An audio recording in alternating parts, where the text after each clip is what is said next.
So again, welcome. This is a session to give our Cedar Rapids Community School District community and family members and staff members and even facility master plan task force members an update about our task force and what has been underway the past couple of months. Again, my name is Noreen Bush. I'm the superintendent of Cedar Rapids Community Schools, but we also have some other leaders who've been leading this work as a steering committee and as a task force. So I'm going to provide that information with you, and without any further ado, I'm going to share my screen to better help us guide the conversation for the next hour or so. Before I share my screen, I'm going to put into the chat a Google form that is available for you all to provide feedback to the school district about this information and to, of course, ask us questions as well. That's one way in which to do it. We also welcome your questions throughout the presentation in the chat, so feel free to ask questions there. Heather, if you want to give everyone a little wave there, Heather's helped us organize today and get everyone registered for the event today.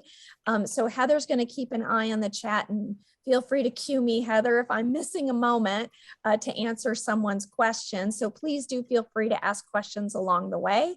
And we're going to spend the next hour providing an informational update of where we are currently in the process with our task force, and then also what's in the weeks and months ahead of us as a school district for this very exciting work. So I will now share my screen.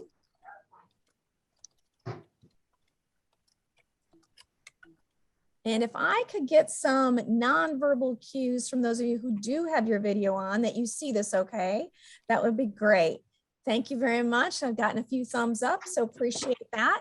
And again, if you're just joining us, we are recording today's session. That recording has started. And if you prefer to turn your camera off because it's being recorded, we certainly want to be mindful of that and cue you to do so. And again, the chat is open for questions along the way. So here we go. Let's get started. So the agenda today, I just want to take a moment again to welcome everyone, but also just to introduce our steering committee who's helped drive the planning and the work for the task force.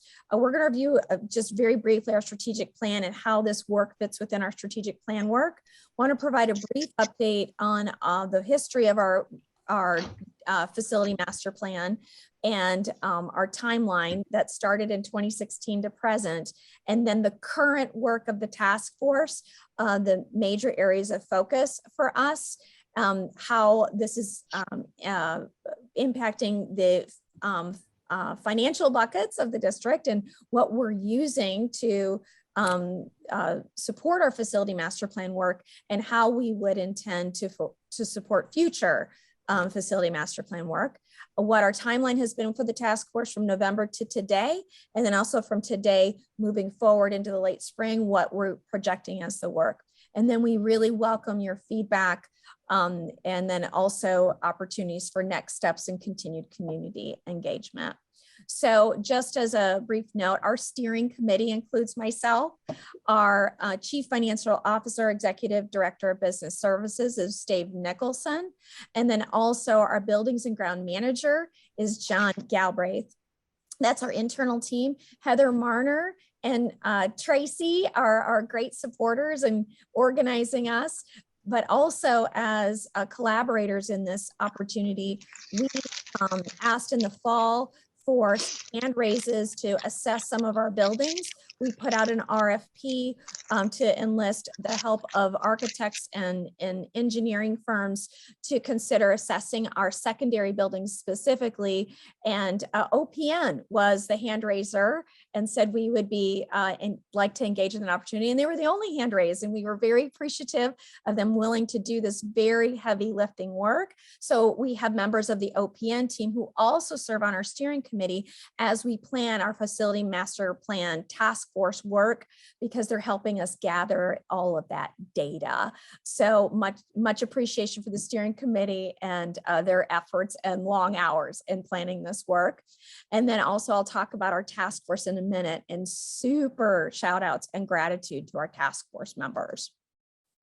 So just as a quick highlight, this is the community school district, our district's strategic plan.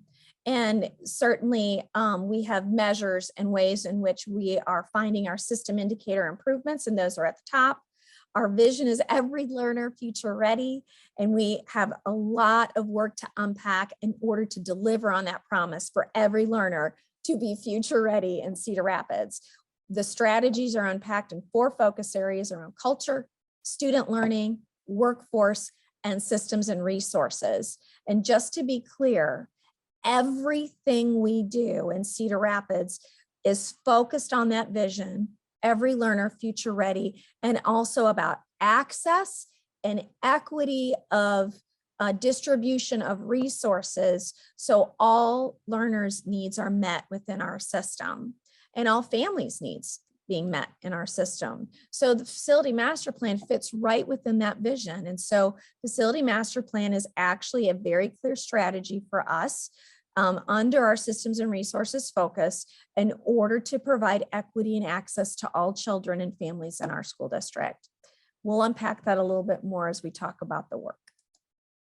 So here's our history, just from most recent history, I should say, around the current facility master plan. In 2016-17, a new vision was cast, and there was an ask from the school board and community members at the time to say, really, we need to assess our facilities. There was a bigger picture to this about looking at our enrollment and some of the loss of the enrollment in our district, seeing other school districts' facilities and what was happening within the scope of even our region, and what were the needs for our kids and our families as we look towards the future of learning, of activities, of fine arts, and what our schools could produce to provide the very best opportunities for our students. So that task force was initiated in that school year. The work continued in the following school year. So it was about 2 years worth of work, very large team that was guided by demographic and population study experts. We enlisted the work and support of RSP as an organization we still have a relationship with, and they helped facilitate those conversations. So there were community members in that conversation, staff members in that conversation, and then eventually there was an adoption of a facility master plan.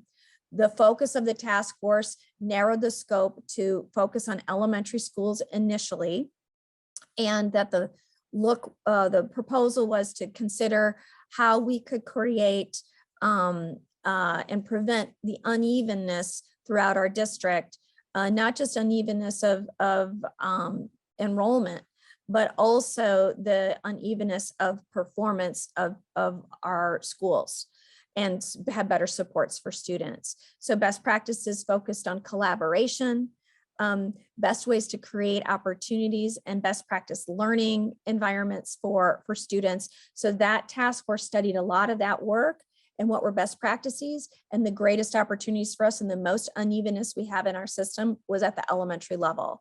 That being, we had schools that were, and that are, continue to be around 200, all the way to schools that have over 500 students, which means that you have a different distribution of resources to those schools. So we were looking at best practices, and that's why that particular task force said this is how we want to move forward. That was adopted in January of 2018, and therefore then the work began around the elementary work. So you could see 2018-19, the place to start was on the west side in Coolidge, Jackson, and Truman attendance zones, and looking at what the first initial projects would be, and then also the impact of what it means to repurpose a building in our school district, which brings us to the current state, honestly, of how we've been working on that attendance zone. So that planning moved forward, obviously, in the 2019-20 year. And lots of benchmark trips were taken to look at best practices in modern facilities of what was the vision of this work. A lot of planning, a lot of designing, and also the projection of the adopted facility master plan that came in January 2018 by the board. The board had the great vision to say, you know, once these projects start and get underway, we need to learn through the process, and we need to put a pause on the plan to decide how did these initial projects go, and then also assess what the current needs are of the district. We can't assume that a 20-year projected timeline of a facility master plan is going to stay constant. We need to constantly assess the needs of the district. So we initiated a focus group to design what that pause process would look like as a school district. And then concurrently, we broke ground at the Coolidge site. And then we started looking at enrollment and staffing projections for the West Side projects. As you know, what happened in the spring of 2020 was pandemic, which certainly interrupted a lot of what we were doing as a community and continues to interrupt us. However, the facility master plan work continued to move forward. Derecho hit us in the fall of 2020, or in the late summer of 2020, that did have some system interruptions, but it did not change our vision of where we were headed. We had, of course, the interruption of our entire system and our buildings being affected by the derecho, and a new building project at the Coolidge site, which was now West Willow. So we had to go through all of that process, but we also had to study the boundaries of the West Side and work with our families, have community input sessions like this one around what we were going to do with our boundaries with Truman families, and also some neighboring elementaries around West Willow and the future site of Maple Grove, which is currently at Jackson. So later, of course, that year, we break ground at Jackson, and then, of course, got into even the weeds of staffing and what all of this continues to look like. So applause, great gratitude for amazing construction colleagues and our architect support and our buildings and grounds team, amazing. Our staff members at West Willow, the support of the Truman staff and the Jackson staff, we were able to open the doors at West Willow, which was absolutely incredible for all of us. And however, there were some things that we need to finish, and furniture that didn't get delivered because of the pandemic and manufacturing interruptions. So although it wasn't maybe ideal, it gave me great hope to watch how our community came together to deliver on the promise of this vision of this beautiful new building. And so that West Willow has opened, obviously, but it currently just includes the enrollment of the former Coolidge. Next fall, when Maple Grove opens, all of the families who currently attend Truman will be in their new attendance centers of either Maple Grove or West Willow. So that has been the work underway. And then at the same time, this vision of the pause on the plan that we developed a process for in 2019-20, we launched that pause on the plan process this past fall by extending an invitation to anyone within our community to be a part of this continued facility master plan task force work. There were former members of the task force that raised their hand, new members of the task force that have raised their hand, and now we've had 6 meetings so far since November. I'll talk about what's happened so far in those meetings in just a minute. So now, where are we? The work of the task force is clear.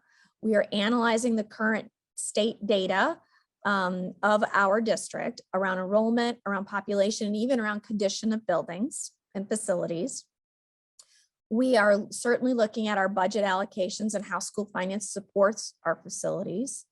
But the ultimate goal is this task force is making recommendations for the next steps for the elementary plan. And then now we, under that facility master plan, we are now adding our secondary buildings to that work. And we are determining the scope of needs and ultimately reaching a recommendation about what we need to do to address our secondary facility needs. So just as a kind of a visual of what this has looked like, the first draft of the facility master plan was adopted in 2018, put a pause on the plan, and this was the initial facility master plan draft. Basically, there were 3 tiers, which consider this as a 20-year timeline. This is tier 1 of that timeline, tier 2 of that timeline, tier 3 of that 20-year timeline. Where were the first entry points of the sites in which new buildings would be built, or where renovations needed to happen. And there was because Coolidge and Jackson were the first 2 sites that also included Truman. You do not see the name of Truman on this list because Truman was not a site for a new building, but definitely that building to be repurposed was part of that first phase of tier 1. Initially, the facility master plan task force projected that Arthur would be the next phase of tier 1. The current task force is assessing if Arthur is the next location or not, based on the current data that we now have around enrollment, population study, demographics, residential developments, and facility conditions. And so also considering what else do we know now that we didn't know in 2018. And so that is the current draft. Pause then is on the plan. This is the work of the task force right now. And then so what we are doing is determining these recommendations of the next steps, which will then be the next draft of our facility master plan, which will include not only the elementary, it'll also include our secondary buildings. So those are the 2 clear focus areas, elementary, and now including secondary.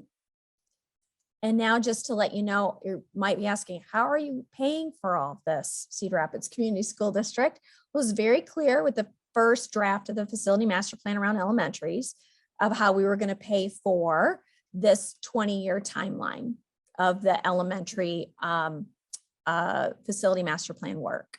So not going to get into the details here, but school districts live in buckets, and our buckets are different than how you might operate a private business, or perhaps even how you might operate your own personal budget at your home. But this is our biggest bucket, and it's the general fund. And you can see what the revenue sources are and what the greatest expenditures are in this. Our greatest expenditure is our most valued resource, and that is our people who serve kids every day. So salaries, benefits, our employees are certainly the largest expenditure out of that general bucket. But these are all sorts of funds that we have that can that we have to manage as a school district. There's different ways of how the revenue comes into those buckets, and those buckets are determined, we're told, by the state what each of those buckets is allowed to support, or what expenditures can be from those buckets. And some of these buckets are very narrow scopes of how we can spend dollars. So notice under the general fund that we have salaries and benefits, but that's not something that can come out of a student activity fund or is out of our Pebble fund. So these are the general buckets. I'm going to go to the next page so you can see about some of the buckets that we're using to pay for the facility master plan work. So there is a bucket called our SAVE allocations. And basically this is cash flow from sales tax, and that revenue that is created, we can, as a district, use those revenue sources in order to pay for things like facilities. So we decided as a school district, and the school board supported the 20-year projection, that we would use this particular bucket to pay for our elementary buildings, which is why when that was adopted, you didn't hear about another bucket, which many people are familiar with, a general obligation bond or a GO bond. We didn't have to have a GO bond as a district. We chose to use current income that comes from our SAVE allocations to pay for our elementary facility master plan. That's about all it can pay for. And we have to keep an eye on our enrollment. We certainly have to keep an eye on that bucket, which is why we will continue to have pauses on our plan to make sure that we can continue and budget for what we can support and fits in our budget to build over time. So that's part of that bucket. Another bucket, I'm going to come over here to the other end. When we look at the next steps of our facility master plan, we will not be able to use our save dollar bucket to pay for that. So the projection is, after we get our assessments and we get a vision of where we want to go, there might be initial entry points and projects where we say, this is something we want to get after. And there might be long-term, bigger timelines involved with our secondary facilities. It is our belief that we will need to ask our community to support the future vision of our secondary facilities. Therefore, we would be looking at a general obligation bond, which means that that would be a property tax levy. And that means that that would go to our community for voter approval. There's only certain times in which we can, as a school district, bring this to our community. You might be hearing right now about, I think it's Clear Creek and Manna has a current GO bond coming up in early March. That's one timeline that school districts could use. There has to be 6 months between one GO bond vote to the next one. The next one will be in September. That's what we believe right now might be the target for our school district, depending on what the results are of this assessment and depending on what the facility master plan task force recommends and depending on what the board would support or vote on. But that would be potentially what a next step would be. And so then you can see right here what the cost might be for different GO bonds. If you went with about 55 million, that's about 50 cents on the dollar. If you went with 280 million, that's about 270. And then the max of which we could actually levy for is 420 million, which is $4 that would impact our property tax values. And so, which we also have to keep in consideration what we're also doing with our elementary schools and the SAVE bucket. So that just gives you an idea of what the cost is to taxpayers when we consider GO bonds. So sorry for the fuzziness on this, but just wanted to give this group just an idea of our enrollment over the past 20 or so years. And so just on this timeline, you can see Cedar Rapids. In 1997, we had 17,600 plus students. And just last year's enrollment, this is not this year's enrollment, this was certified enrollment for October of 2020, which we're always, from a funding point of view, we're a year in the rear for school districts. So what our certified enrollment was this year, October 2021, projects our finance situation for next year for student enrollment, our per pupil funding formula.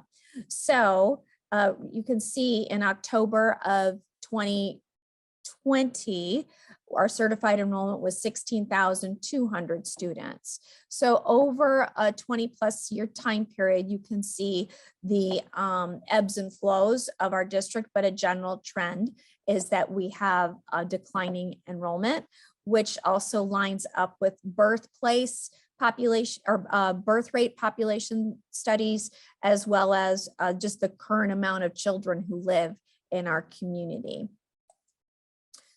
Conversely, this just gives you a little different perspective of how our demographics have changed over time. And this is just one highlight.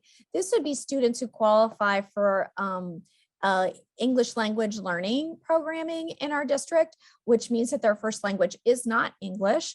Many times this means that they are immigrant students or refugee families. And we've gone from 1.3% in 2008 to now over 7%. And that would have been last year. I know we're up again this year with that percentage. And so this is a very clear, steady climb. We're very proud of our diverse demographic, but also that means that we need resources. And so your question might be, how does this impact facilities? We can look at the population within a school, and we can say, what's the capacity for how many students can be served within that school. So you count the number of classrooms and you say between 20 and 25 students in an elementary classroom. That's great.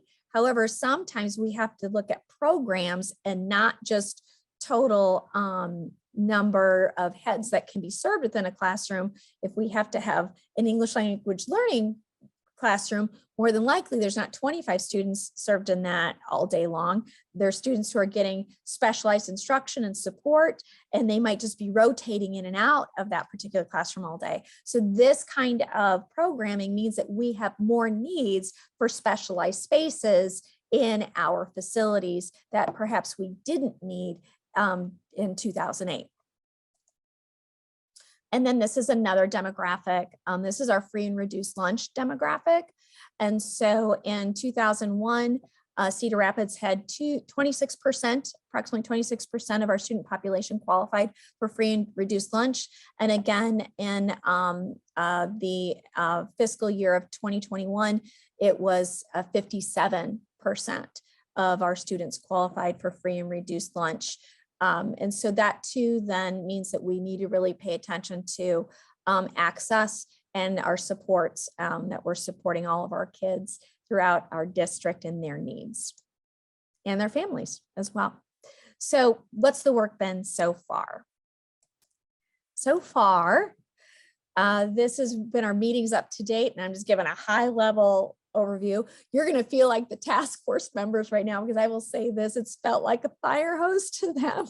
A lot of information coming their way, assessment, enrollment data, facilities information, and now we're getting to this, like, we're reviewing all that and now using that information to make some decisions as in our meetings as we move forward. So started in November, and that was just an overview. Similar, covered the history, went a little further in detail with, of course, the task force, but we've done some building tours, a lot of data being presented. And we've kind of done the two threads here, most of our meetings, elementary information, and then updates on the secondary information. And so now we've had some introductory information and heavy reviews, but the elementary, we already had a lot of information from our original work from 2018. And so it was really updating the current state there. We didn't have to start from ground zero with our elementary work. We really had to start from ground zero with our secondary buildings because we needed to really assess the physical spaces in depth, and that work had been done already with our prior work with the elementaries. So all this data review has been a primary part of our work. And again, with the two threads of elementary data and then our secondary building data. And then all of those data points have included enrollment for every single level. So here's the next meetings. We have a meeting next week. We're really rolling up our sleeves. It's going to be primarily an elementary focused meeting. We're creating some proposals. So with all the information we've had and the discussions we've had already, what are the potential next steps of our next elementary projects? And what is the team recommending? So we're calling it like proposal night. Based on the data we have, this is what the task force has seen with that data and the best next steps of recommendations that we think are going to be best serving our students. And then we've got these series of meetings ahead. though it's really going to be heavily secondary focused as well as we continue to assess the information. So as you can see, the ultimate goal is in this spring that we'll have recommendations that will be taken to our board, that will have not only the assessment of the task force, community input, board input, and that by time we get to a recommendation for a vote, the board feels well informed, as does our community. So here's a highlight of the elementary focus. This was the executive summary for the original draft that was recommended in 2018. So the orange buildings up here were the recommendations for newly constructed elementary schools on those sites. Then there was recommendations of 3 renovations, and then these schools would be repurposed or phased out from our inventory. So let's just use the first projects as an example. At the Coolidge site, we now have West Willow. And then at the Jackson site, we now will have Maple Grove come the fall. Truman is being repurposed. We did not know in 2018 the shifts that we were going to be having around early learning and preschool, different needs that have surfaced.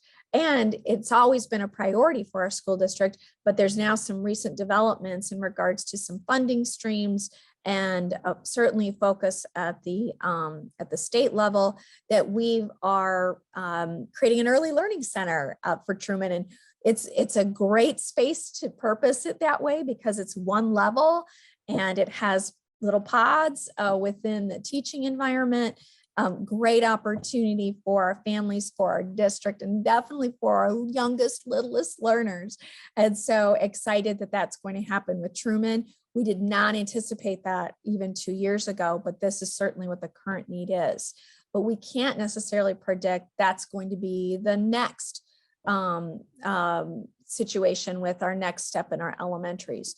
We are already, the task force was already surfacing questions that this initial draft looks like the pause on the plan is going to create a little bit of a different draft, I think, as our recommendations move forward.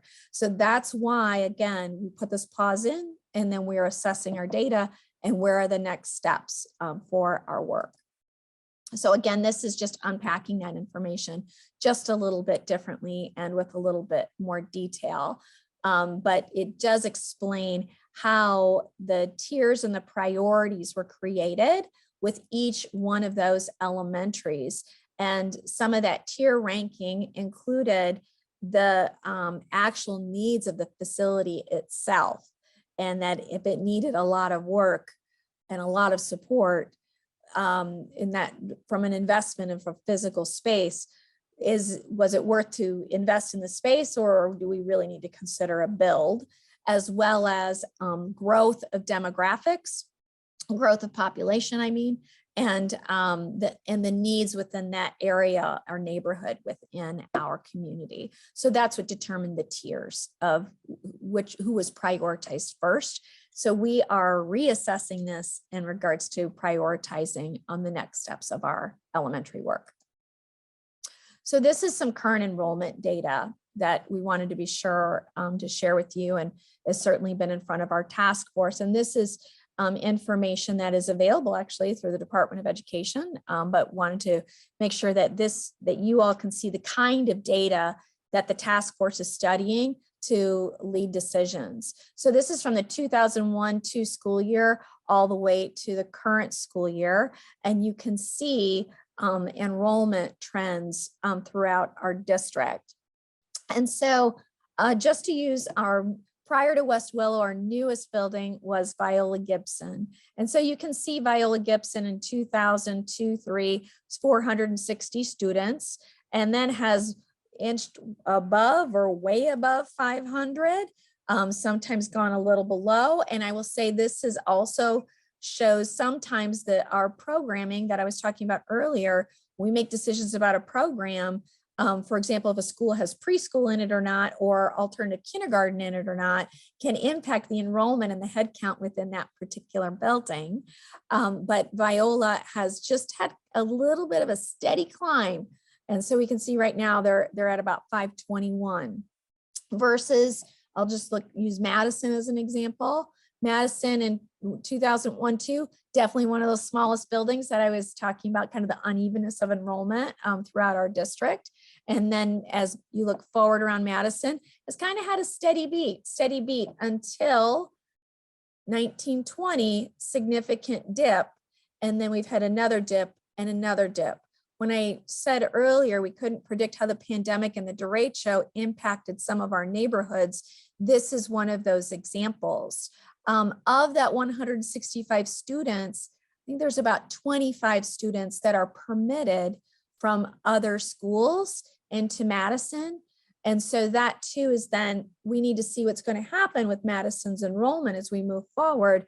But if I were to come back to, this slide, Madison was in the future to be phased out. But when we looked at, a timeline of what was projected, and I'm kind of way back here, sorry. When I come way back to this slide, you can see that that potentially neighboring school with Madison is Harrison, or I would even say Hoover, which is not too far away. Those weren't projected till tier 2, tier 3.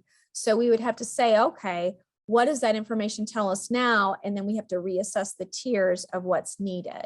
So I just use enrollment, and notice Viola Gibson is already was here projected as a tier 3 school that we might need to add on to Viola or renovate Viola based on enrollments going up in that neighborhood. So is that a current state need, or are we okay to leave it as a tier 3 school in that timeline? So I just wanted to use that as an example. Sorry about clicking through these slides here. Okay, so this is that enrollment data just from visualized just a little differently. And so you can see the bar graph of just visually what's happening within some of our buildings, or what the trend is in some of our buildings. And so you all know our community, and you know where our buildings are, so that you could see, okay, where might opportunity exist because we have growth, and where might opportunity exist because we're plateauing or we have a slight decline. How can we maximize opportunity within our community right now to support our kids and families? So this is just another way to visualize this. These are our current elementary boundaries and what the enrollment is within those boundaries. And so the idea was the new builds that we would be building buildings that could fit between 500 and 600 students. West Willow opened this fall. The head count is 390, although I think now I know it's more than that. But after we repurpose Truman, this enrollment will go up. And then we also have a little bit of Van Buren and Hoover that will be impacted with those new boundaries as well. And then the projected growth is out here in this area of the west side of town in the next 10 years. We're projecting that there will be growth, and that is going to feed into what we believe is the new West Willow boundary. And then also this will be the Maple Grove situation. Maple Grove will have a little room for growth as well. So we built the buildings to assess that current state need. What it's telling us is that population growth slowed down just a little bit, but it will still have a pretty steady climb over the next 10 to 15 years. And now we'll have the capacity to support it on that side of town. But this just gives you another way to look at what our current enrollment is. So our next steps with elementary, we're processing the data we've studied. And then we're creating these proposals based on that data. We're going to develop a recommendation for our next projects for the next 3 to 4 years. So is it one project in the next 3 to 4 years? Is it 2 projects in the next 3 to 4 years? And therefore by the end of, or within this spring, we'll have that recommendation to come to the board so that we can make next steps and plans to support that first draft of the facility master plan elementary work. At the same time, we know that we're going to have to make next step plans. So we can already predict that that facility master plan task force is going to have to come together in next fall and develop perhaps what is a 4 to 10 year projected plan, and addressing those elementary needs as we move forward, including when's the next pause that we put on our timeline, how are we going to continue to assess, and then what's that ongoing process look like for this ongoing work for our elementary recommendations. Now we're going to shift gears to the secondary focus. That's a lot of information. I'm going to go in the chat right now and see if there's any questions specifically around elementary. So the question is about our free and reduced lunch graphic include the grants for the buildings where all students get free and reduced lunch? Yes, so that's our total population of free and reduced lunch, all students. And so for buildings, and I'll bring that graphic back up, for buildings to be able to qualify for the whole building to qualify for free and reduced lunch, they have to meet a certain percentage within that building. We don't get to qualify as an entire district. So I'll just use Jefferson as an example because it was our first high school to be able to qualify for that. Jefferson, having about a 62% free and reduced lunch population, had to go through a federal grant with the USDA to say we have a great enough population within the school that all students can qualify for free and reduced lunch within that building and breakfast. And so we got approved for that. And so that applied only to Jefferson, not to all of our schools. And you don't get to qualify for it as an entire district. We have other schools that have 20% or less free and reduced lunch population. Those schools would not qualify for that particular grant. However, in the current state, because of the pandemic, both last year and this year, the USDA provided for the entire nation, all students get access to free lunch. And so we still collect the data though, because it's not just about breakfast and lunch. Students who qualify for free and reduced lunch, they also qualify for free and reduced school fees. There's certain students in the high school who can qualify for specific scholarships or other access to community resources as families. So we still ask our families to fill out the paperwork, but we have all qualified for free and reduced lunch as all districts have. So that is was not necessarily anticipated with the pandemic, but we were certainly grateful for that support for all of our families. My question with that is, if those numbers are included in that percentage, that would indicate part of that increase in the overall percentage, because all of a sudden. So no, it's they have to qualify first, and then we have the summary of the data. So it's not so I'll just use my family as an example. My family would not qualify for free and reduced lunch, so I still don't qualify. However, the school qualified. The head count doesn't change for the number of students who qualified at Jefferson High School. So we still have 38% of students who don't qualify. The grant came to the school. So that doesn't change our demographic head count of who actually qualifies for free and reduced lunch. I hope. So then the graphic only includes those that qualify. Correct. Because I'm in the same boat. We're Correct. at schools where we wouldn't need that, but we are at schools that has that. And I want to make sure that we aren't skewing the numbers higher. Excellent. Gotcha. Excellent point. Yes. Thank you for clarifying that question. There was a question in the chat. Would a new Arthur building be on the existing Arthur property? If you're familiar with that area, so I would say this, not sure, but I'm going to make an assumption. There's the Arthur building, then across the street, there is an annex, which is also our property. What we learned with the build of West Willow and Coolidge is Coolidge was on, our property and at a parking lot and an outdoor area, but also it is adjacent to a park that's owned by the city that had 2 ball diamonds on it. Well, we had to consider what the build would be I just shout out to City of Cedar Rapids and how great they've been with this work. They agreed to a land swap so that we could build a new building on that, that area where the ball diamonds were, because it was really the best opportunity there. And therefore the former area would be turned into parking lot and then new ball diamonds, soccer field, etc. So we did a land swap with the city on that. So at Arthur, we own that area where there's the annex. I think we'd probably be looking for the best opportunity, which might be where that annex is, or that more open space that's across the street that's also district property. So that would be my assumption for that particular site, which then means, okay, then what happens to an old building like that?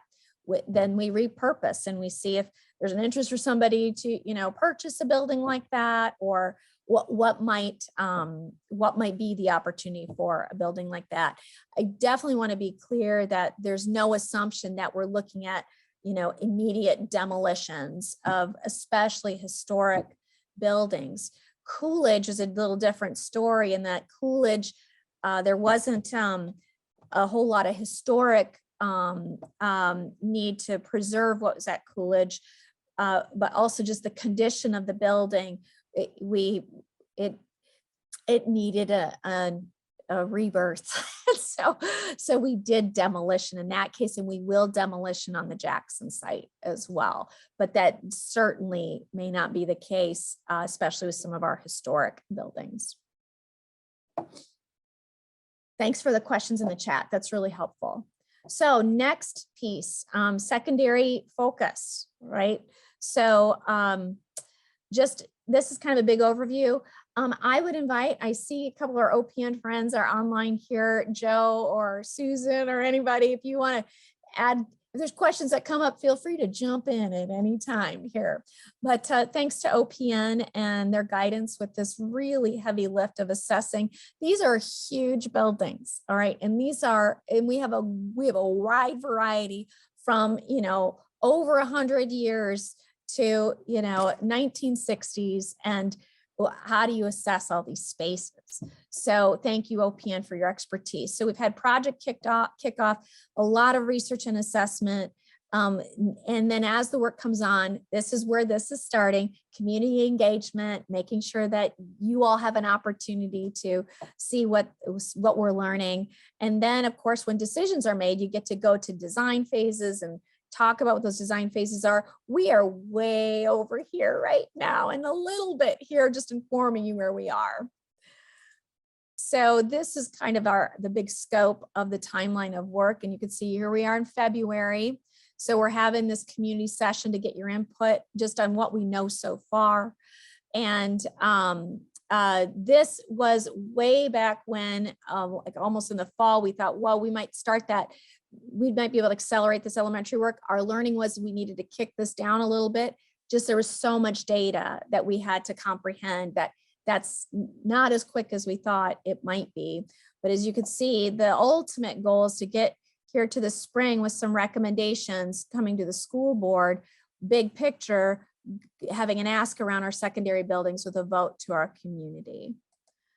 So there's different input processes here from our staff, from the actual task force, from our community, from district level leadership, as well as OPN, who are architects who've been helping lead this assessment. So what we're going to zoom in here on this process is there's all sorts of data being collected.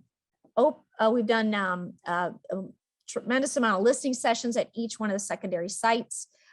Educational assessments mean we meet with I say we, it's not me, it's our consultants, meeting with teams at the building level to say, what are the educational learning needs? Like what, if you could build for the future for all of our kids, what are the needs that you have within the building to serve them and their educational needs?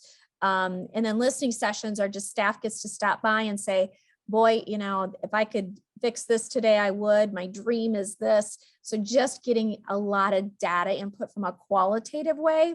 But then also, right, we're going to focus in on this piece, some facility assessments, and that is actually using experts, people who build kitchens, bringing in experts to assess our kitchens, engineers, historical experts who are assessing the historical aspects of our buildings, getting a lot of experts at the table to assess our buildings. But what I'm going to share with you today, we only have the data so far from middle schools. The high school data is yet to come. And that what's been assessed so far from a middle school point of view, it's not the dreams and it's not the bells and whistles. It's really about what do we need right now to build our buildings up to the point of what we would consider up to code.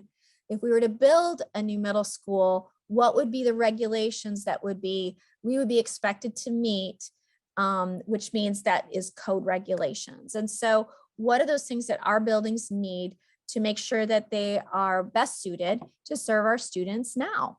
So, so far, again, this is the work we've done. And we're going to zoom in right now on some of this facility assessment work. I'm just going to zoom in on one middle school. We have the data for all these middle schools and would be glad if you have questions, further questions about that. But just want to give you an example of what the task force, what the data is that's being put in front of them.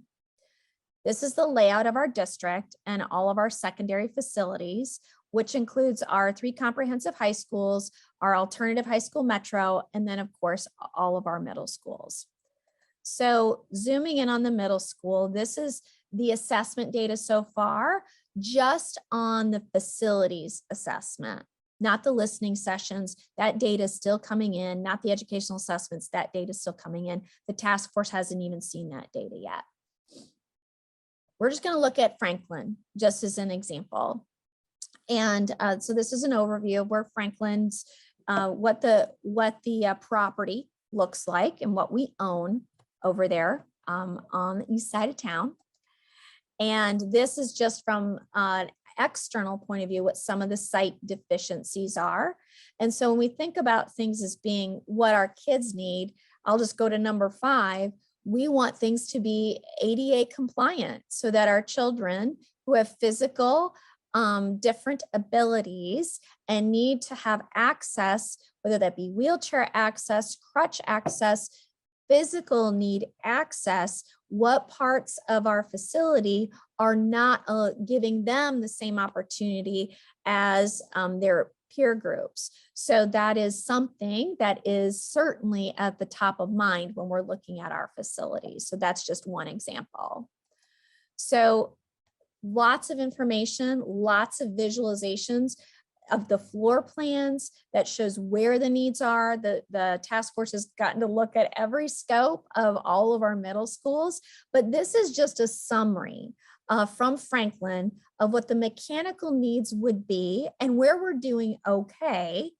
If we move, if we have to address the needs at Franklin, these would be areas of priority that we would want to make sure that we're addressing. So for example, the ventilation, air, and handling equipment, it's getting close to the end of life there. So we know that would be an expense and something certainly we need to invest in. That's just an example. Here's another summary after looking at all the unbelievable floor maps that the team put together and showing us exactly what needed to happen, whether it be windows and sprinkler systems, electrical, staircases, everything that we would need in order to build a building up to code. So here's the electrical summary and just on a needs basis, color coded. All right. So after we looked at all this information from all of our middle schools, Franklin's just one example. This would be what the cost would be to bring Franklin up to code and in a few enhancements in the building for that particular site. So that is, you know, 35, really almost $36 million for Franklin. And so that is not outside athletic facilities. That is not a rec center. That is not a new performing arts center. That's not even new classrooms. It is rather the current state, getting things to where we think they should be in order to best serve our kids. So we reviewed all the middle schools. We got sister schools at Taft and Harding. So they're a lot alike. And then the 4 historical buildings, beautiful buildings, McKinley, Franklin, Roosevelt, and Wilson. So we went through all this process with all of those 6 sites. And then there was a summary report of what the cost would be to bring those buildings up to code. And that this is the total assessment for our middle schools and what we know right now. And this, of course, is an estimation, but approximately $150 million. And so this is just one data point. We look at enrollment. We look at also then what the community might be telling us about dreams and wishes and where they hope to go. And so that's the balancing act, and what the task force is going to be charged with the duration of this spring is come to a place where we can make some recommendations for a best next step with our secondary facilities, but maybe what is a visionary step for a long-term, kind of like what we did with the elementary schools, of where do we hope to go as a community. It's exciting, really exciting conversations, but they're also, you know, emotional. And so we recognize the emotion that comes with all this, but also the practicality and being fiscally mindful. What are we doing to invest in the futures of our children and our community? So this is the data that we'll be wrestling with to answer those questions. So next steps for secondary, we need to review the high school facility assessments. We haven't done that yet.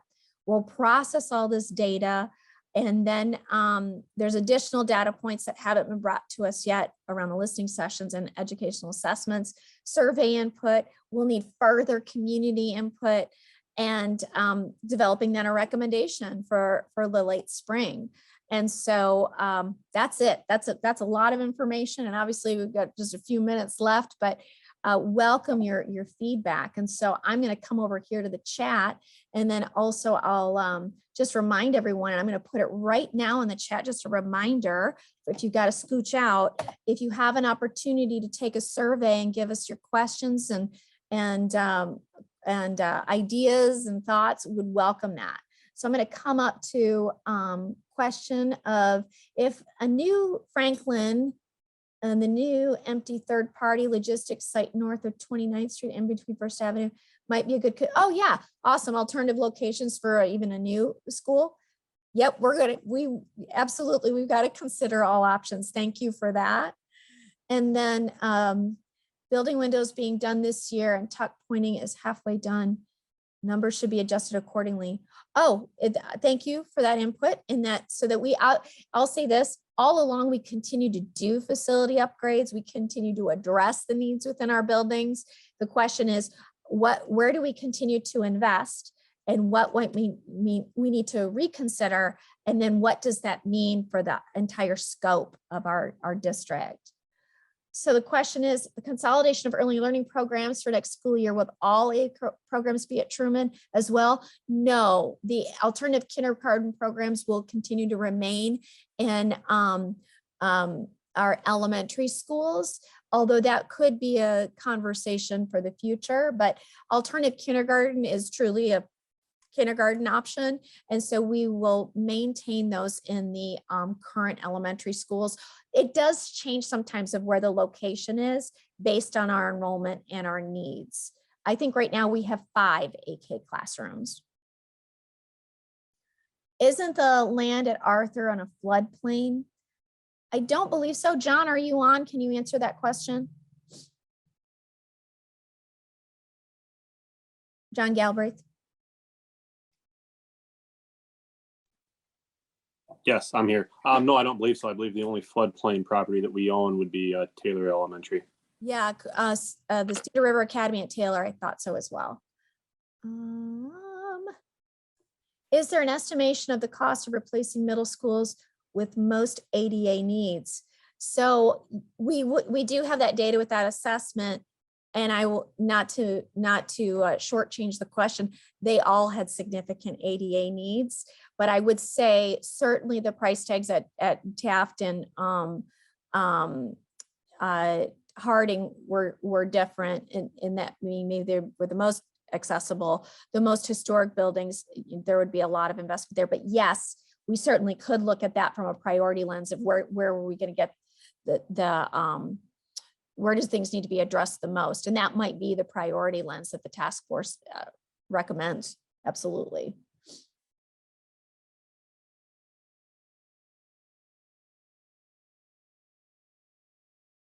We do, and I'll say this, Jason, to your question, we do have the estimations on each one of those middle schools. I just didn't give that unpacked data for all the middle schools, but we have it, and certainly can share that as well. Other questions from the team, and feel free to unmic yourself if there's something you'd like to ask. I'm going to stop sharing my screen.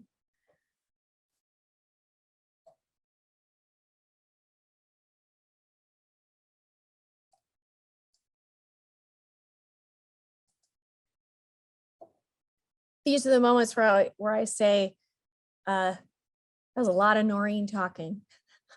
Sorry about that. Great. Another question is more detail regarding whether or how federal government does or does not require ADA upgrades where no work is planned. So there is, so I'll say this, we have to have accessibility for within our buildings for ADA needs. However, for example, I'll just use Arthur Elementary as an example. There is not a lift or an elevator at Arthur Elementary. And so therefore, if a student were to attend Arthur Elementary, we would have to change our programming to make sure that all grade levels K through 5 through that student's experience would be accessible on the first floor, as well as access to library, access to music, art, etc. So that would be, we'd have to change the programming of the building. Conversely for that, or you say that if it's one student, we provide them an opportunity to our buildings where there is complete ADA accessibility. And I would invite, if anyone from OPN wants to give further comment on ADA upgrades in regards to compliance point of view, or John would welcome that. I see Joe or Susan, if you want to make any additional comments. If I missed anything, appreciate that.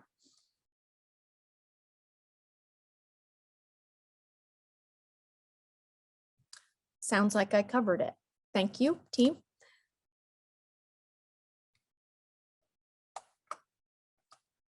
So we continue to do upgrades for ADA accessibility and have to provide accessibility. If we aren't able to in an environment, we have other environments where those needs can be met. Same thing, we don't have English language learning in every school. So we offer a different school where that program is, where our kids can be educated. And we also provide transportation to that site as well.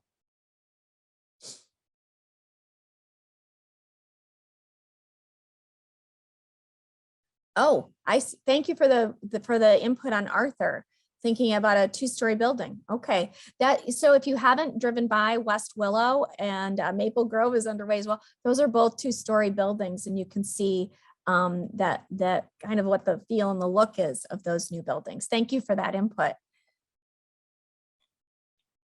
Awesome. Well, it is 1:04, which means we're a little over time. Apologize for that, but thank you for taking time out of your day to be here. I recognize your names on the screen, and whether it be community members, parents, staff, our partners in this work, task force members.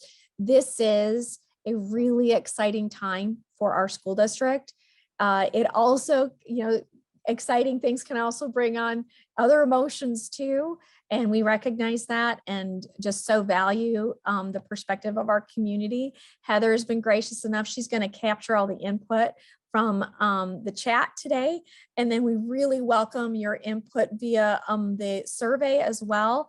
And if you know someone who is not able to attend today, please let them know that we will be sending out these recorded sessions with a link to the survey via our e-newsletter, and welcome their feedback and certainly want to keep them updated as well. We also have an evening session tonight And so I always learn that, next time I teach something, it might be a little different flavor, but the content will certainly remain the same. So thank you everyone for attending today. Greatly appreciate it. I'm going to stop my recording now and wish you all a very great day. Thanks so much.